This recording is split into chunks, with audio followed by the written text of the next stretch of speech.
Beauty and tragedy. Those are the two forces that define the legends of the four great beauties of ancient China. These were four women from different dynasties whose breathtaking allure placed them at the very center of imperial power. But these are not happily ever after stories. They're intense political dramas where beauty was so potent it could influence emperors, forge alliances, and, in some cases, be blamed for the ruin of a dynasty. Their lives serve as a powerful reminder that in the high-stakes game of the imperial court, legendary beauty often came with a legendary price. Hey everyone, and welcome back to Tea with Amy.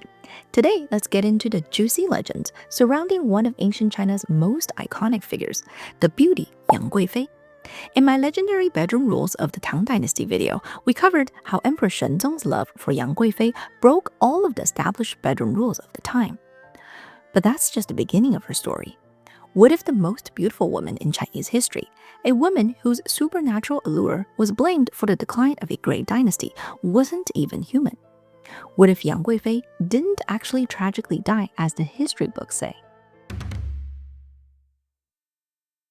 Now, when people think of a nine-tailed fox spirit toppling a Chinese dynasty, one name usually comes to mind, Da Qi, the infamous consort blamed for bringing ruin to the Shang dynasty. Her story is the classic cautionary tale of a mythical beauty causing chaos. But what if she wasn't a one-time event? What if history, or at least mythology, repeated itself? An intriguing theory suggests exactly that. This legend suggests that centuries later, the Tang dynasty faced its own supernatural test, this time in the form of Yang Guifei. According to this version of events, her allure was not just charm, it was the mark of a powerful nine-tailed fox, sent to challenge an empire at the height of its power. According to this legend, she was a celestial fox who had existed for centuries, waiting for the right moment to influence history. Her appearance in the Tang court wasn't just about love, it was part of a cosmic game, a great battle of gods and demons. But this grand celestial game completely spiraled out of control with the devastating Anlushan rebellion. She was supposed to be pulling the strings, but instead got tangled in them, and would end up taking the fall for the entire disaster. This story gets at a deeper truth about her legend. Her charm was so powerful, it felt magical. This is the woman who, as a historical fact, caused an emperor to take his own son's wife. After she was married to Prince Shou, Li Mao, Emperor Shenzong became so infatuated that he engineered an elaborate scheme, having her become a Taoist nun named Tai Zhen just to annul the marriage so he could have her for himself. An act that required an almost magical level of captivation to justify. It was this mesmerizing allure that the great poet Bai Zhiyi captured in his Song of Everlasting Sorrow with the famous lines, "With a turn of her head and a smile, 100 charms are born, and all the beauties in the palace pale in comparison." He wasn't saying she was pretty. He was describing a power that literally erased all other beauty. Her magical hold over the emperor was absolute. Out of a palace full of consorts, with legends claiming numbers as high as 40,000, Yang Guifei stood out as the undisputed star. This devotion is best seen in a famous story regarding lychees. To satisfy her craving for a fruit that grew only in the distant south, the emperor commanded an imperial pony express that galloped across the empire, delivering them so fresh they were said to still have morning dew on them. A lychee variety was even named after her, Fei Zi Xiao, which means the consort's smile. Her whim became a state-level logistical operation, a testament to her incredible influence. But perhaps the most intimate and strangest source of her enchantment was a rumored secret. Some tales whisper that Yang Guifei had a strong, unique personal scent, possibly even armpit odor, known as Hu Chou. According to these legends, this was not a flaw. It was a potent, almost primal part of her unique allure, a secret scent that made the emperor obsessed. Now, here's where the connection gets really interesting. The Chinese term Hu Chou directly translates into fox odor. Was this a coincidence? Or the ultimate clue hidden in plain sight? Maybe this so-called flaw was actually a sign of her true non-human nature. This potent and almost primal scent was something no ordinary court lady possessed. It's said she bathed constantly in pools of flower and herbs, and always carried fragrant sachets. Perhaps Yang Guifei was not only trying to smell good, but was trying to manage an aroma that hinted at her mythical origins. According to this theory, the secret to her charm was something you couldn't even see, but a unique scent that captivated the emperor's soul. With Yang Guifei's almost legendary hold on the emperor established, her story takes a scandalous turn. What happens when a figure with such supernatural charm decides to ally herself with a man of raw military ambition? This brings us to her fateful connection with the powerful frontier general An Lushan. According to the most sinister interpretations of the legends, their meeting wasn't simply a coincidence.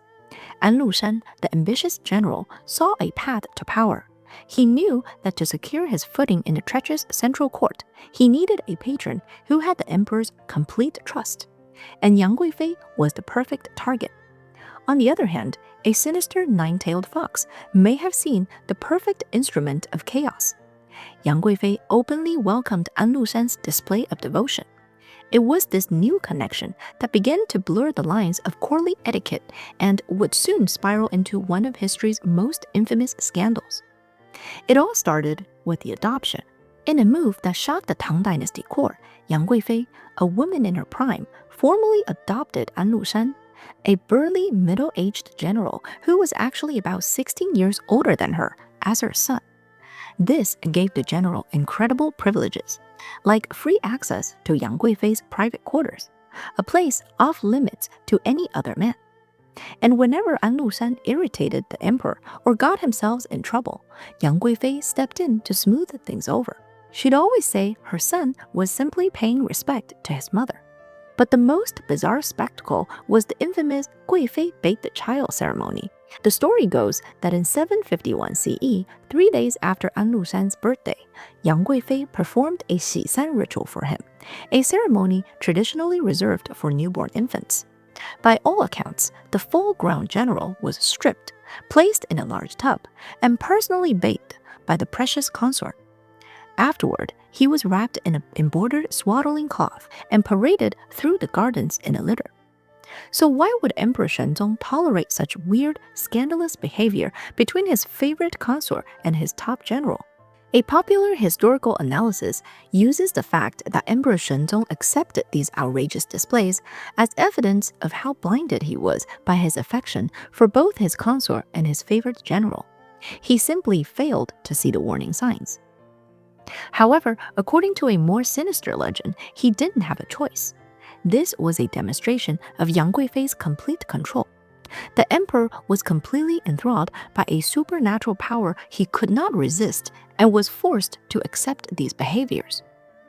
Another juicy rumor suggests that Emperor Shenzong was briefly distracted by Yang Guifei's own third elder sister, the beautiful and notoriously bold Lady Guoguo. Lady Guoguo was a force of nature at court, so confident in her natural looks that she famously refused to wear makeup. And it was this distraction that caused him to overlook the shenanigans that were happening between Yang Guifei and An Lushan. Did Yang Guifei's mythical allure briefly fail here? Or was this all part of a nine-tailed fox's plan for disaster? Whatever the reason, the strange alliance between Yang Guifei and An Lushan created a fatal tension. While these court games seemed like personal dramas, they were creating a ticking political time bomb. The emperor's favor created two massive, competing centers of power. In one corner, you had An Lushan, the favored military general with a huge army at his command on the frontier.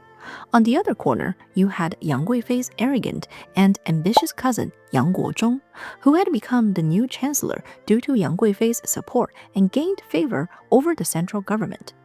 The two men become bitter rivals, locked in a classic power struggle. While An Lushan had built a real power base with his armies on the frontier, Yang Guozhong's position as chancellor was based almost entirely on his family connection to Yang Guifei.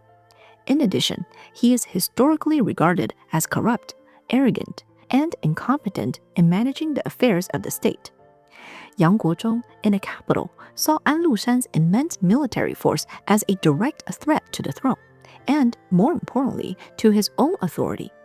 An Lushan's special adoption by Yang Guifei was particularly infuriating, as it gave the general a private line to the emperor, completely bypassing the official government channels that Yang Guozhong controlled. To eliminate his rival, Yang Guozhong began a relentless campaign, constantly warning the emperor that An Lushan was plotting treason. At first, Yang Guifei may have tried to smooth things over between her son and her cousin, but as the rivalry intensified, it was no longer a situation she could manage. An Lushan likely realized that with Yang Guozhong whispering poison into the emperor's ear every day, and with his direct line to Yang Guifei now effectively cut by family politics, it was only a matter of time before the emperor's suspicion turned into an execution order. Instead of managing it, maybe this was what the nine-tailed fox wanted all along. Faced with what he saw as his own impending doom, An Lushan made a preemptive strike. In 755 CE, he launched the legendary An Lushan Rebellion, but he did so under a clever banner. He wasn't rebelling against the emperor, but marching to cleanse the court by removing the evil minister Yang Guozhong. It was a brilliant political move that gave his treason the veil of loyalty and ignited a conflict that would burn across the empire. And at the very center of this chaos stood Yang Guifei, whether a willing architect of the chaos or simply its most famous casualty. Her fate and the future of the Tang Dynasty was now sealed. The An Lushan Rebellion would rage for years, devastating the population, fracturing the empire, and completely shattering the splendor of the golden age of the Tang Dynasty. It was the point of no return that marked the beginning of the dynasty's long decline and eventual end. The rebellion ignited by An Lushan forced the imperial court into a desperate flight from the capital. It was during this chaos, at a remote outpost called Mawei Post Station, in 755 CE, that the official story of Yang Guifei ends, and the enduring mystery surrounding her fate begins. The official version of the story, the one you'll find in most history books, states that the imperial soldiers, angry and desperate, blamed Yang Guifei and her powerful family for everything that had gone wrong. They demanded her life in exchange for their loyalty. Emperor Shenzong was heartbroken, but cornered by his own troops. He reluctantly gave the order. Yang Guifei was reportedly taken to a nearby Buddhist hall and strangled with a white silk scarf. But even back then, people weren't totally convinced by this official story, and these doubts never really went away.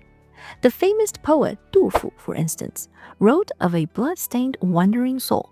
This image directly contradicts a bloodless death by strangling and suggests a much more violent reality. Perhaps that she was killed directly by the soldiers. This ambiguity allowed other theories to circulate. A less common one, found in a poem by Liu Yuxi, suggests a death born of desperation, swallowing gold, a painful method of self-end sometimes used by nobility to avoid public disgrace. But what if her death wasn't a desperate suicide or even a random act of mob violence? The answer points directly to a suspect hiding in plain sight. The emperor's own son and heir, Crown Prince Li Hen. According to this conspiracy theory, the soldiers' mutiny was actually a setup, staged by the Crown Prince and his supporters. Li Hen was right there at Mawei Post Station when it all went down, and right after Yang Guifei died, he immediately split from his father, rallied the troops loyal to him, and declared himself the new emperor. Forcing his father to kill his beloved consort was a devastating psychological blow. It didn't remove Shenzong from the board entirely, but it broke his will to rule and shattered his authority over the army, clearing the path for the crown prince to seize power. And then there's the wildest theory of all. What if Yang Guifei never actually died at Mawei? This is where things get really interesting and very controversial. Official records say she was quickly buried near the post station. But later, after the rebellion ended, Emperor Shenzong returned and wanted to rebury her properly with the dignity she deserved. But when they opened her tomb, a shocking discovery was made. They found no body. only her favorite perfume sachet. So how do you explain an empty grave? Official explanations claim that her body had simply decomposed completely. But not everyone bought this. Some legends started circulating a much more exciting possibility. Maybe the tomb was empty because Yang Guifei was never buried there at all. An empty tomb raises many questions and suggests a great disappearing act. One popular theory claims that loyal officials arranged for a look-alike to take Yang Guifei's place, allowing her to escape and live out the rest of her life hidden in China. This incredible story isn't just wishful thinking.